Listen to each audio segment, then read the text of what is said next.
नमस्कार। देश के महान सपूत लोकमान्य बाल गंगाधर तिलक जी की आज पुण्यतिथि है। सर्वप्रथम मैं उनकी पावन स्मृति एवं राष्ट्र निर्माण के उनके अतुलनीय योगदान को विनम्रता से वंदन अर्पित करती हूँ। साथ ही आज साहित्य रत्न एवं लोकशाहीर अन्नाभाऊ साठे जी की जयंती भी है। इस अवसर पर मैं उनको कोटि कोटि नमन अर्पित करती हूँ।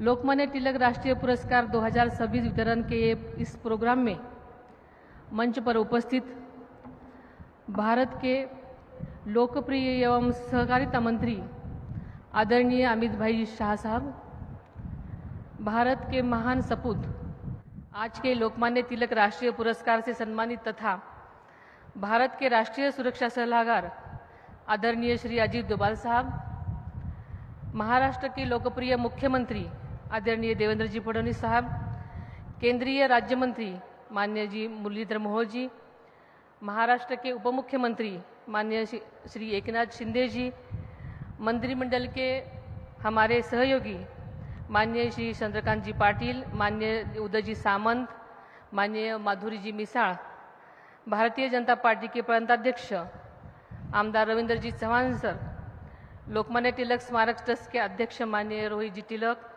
ट्रस्ट के उपाध्यक्ष डॉक्टर पनीत तिलक, डॉक्टर गीताली तिलक, ट्रस्ट के सभी सम्माननीय व्यासपीठगण, पुणे की महापौर, सभी माननीय सांसदगण एवं विधायकगण, उपस्थित सभी माननीय जनप्रतिनिधिगण, सभी सम्माननीय पत्रकार बंधु एवं मीडिया के प्रतिनिधिगण तथा यहाँ बड़ी संख्या में उपस्थित मेरे सभी भाई और बहनों, आज का एक समारोह केवल एक पुरस्कार वितरण कार्यक्रम नहीं, बल्कि राष्ट्रभक्ति, साहस, दूरदर्शिता और कर्तव्यनिष्ठ का अभिनंदन करने वाला एक ऐतिहासिक अवसर है।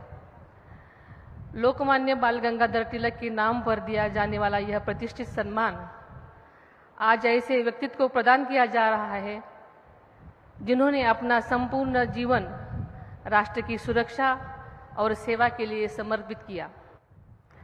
आज का यह अवसर एक और कारण से विशेष बन जाता है। देश के दृढ़, निर्णायक और दूरदर्शी केंद्रीय गृह मंत्री अमित भाई शाह साहब के कर कमलों से भारत के राष्ट्रीय सुरक्षा सलाहकार अजीत डोभाल जी को यह सम्मान प्रदान किया गया।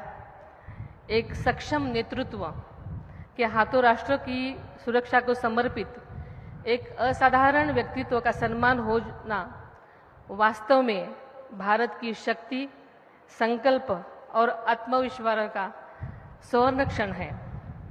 देश के लोकप्रिय प्रधानमंत्री आदरणीय नरेंद्र मोदी जी के दूरदर्शी और सक्षम नेतृत्व में भारत में विश्व मंच पर अपनी एक विशिष्ट पहचान स्थापित की है। आर्थिक विकास, आधारभूत संरचना, प्रौद्योगिकी की रक्षा, विदेश नीति और राष्ट्रीय सुरक्षा जैसे प्रत्येक क्षेत्र में भारत की नई ऊंचाई को छू रहा है। देश के इस गौरवशाली यात्रा को और अधिक मजबूत प्रदान करने के लिए कार्य गृह मंत्री आदरणीय अमित भाई शाह साहब और देश के राष्ट्रीय सुरक्षा सलाहकार आदरणीय अजीत डोभाल साहब प्रभावी ढंग से काम कर रहे हैं। आंतरिक सुरक्षा को दृढ़ करना, आतंकवाद के विरुद्ध कठोर कार्रवाई और सीमाओं की सुरक्षा तथा राष्ट्रहित को सर्वोच्च प्राथमिकता देना, इस सभी क्षेत्रों में उनके योगदान ने भारत को एक अधिक सुरक्षित, सशक्त राष्ट्र के रूप में स्थापित करने में महत्वपूर्ण भूमिका निभाई है। श्री अजीत डोभाल जी का जीवन राष्ट्र सेवा का एक प्रेरणादायी उदाहरण है। भारतीय पुलिस सेवा, खुफिया तंत्र तथा राष्ट्रीय सुरक्षा सलाहकार के रूप में उन्होंने अनेक कठिन परिस्थितियों में अद्वितीय नेतृत्व, साहस और रणनीतिक क्षमता का परिचय दिया है। डोभाल साहब के योगदान ने भारत की राष्ट्रीय सुरक्षा को नई मजबूती प्रदान की है। लोकमान्य तिलक ने देश को स्वराज का मंत्र दिया था। आज उसी स्वराज की रक्षा का दायित्व अजीत डोभाल साहब जैसे समर्पित अधिकारी निभा रहे हैं। इसके लिए यह सम्मान केवल एक व्यक्ति का नहीं बल्कि राष्ट्र की सुरक्षा व्यवस्था की भी सम्मान है।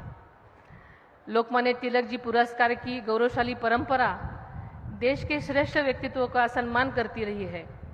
आज इस गौरवशाली परंपरा में श्री अजीत डोभाल साहब की नाम जुड़ा पूरे राष्ट्र के लिए गर्व का विषय है। इस प्रेरणादायी आयोजन के लिए रोहित जी तिलक और लोकमान्य तिलक स्मारक ट्रस्ट के सभी सदस्यों का मैं हार्दिक बधाई देती हूँ।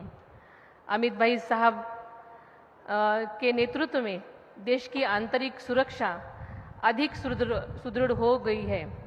भारत की एक नागरिक होने पर मुझे इस बात का बहुत गर्व है। श्री अजीत डोभाल जी का अनुभव और मार्गदर्शन भारत को अधिक सुरक्षित, सशक्त तथा आत्मनिर्भर बनने में निरंतर योगदान देता रहेगा। यह मेरी मनोकामना है। श्री अजीत डोभाल जी को इस प्रतिष्ठित सम्मान के लिए फिर एक बार हार्दिक बधाई देती हूँ। उनके उज्जवल स्वास्थ्य और दीर्घायु जीवन के और मंगल कामनाएं देती हूँ और मेरे वाणी को विराम देती हूँ। इस कार्यक्रम के लिए मुझे बुलाया गया, इसलिए मैं रोहित तिलक जी का बहुत बहुत आभार मानती हूँ। धन्यवाद। जय हिंद, जय महाराष्ट्र।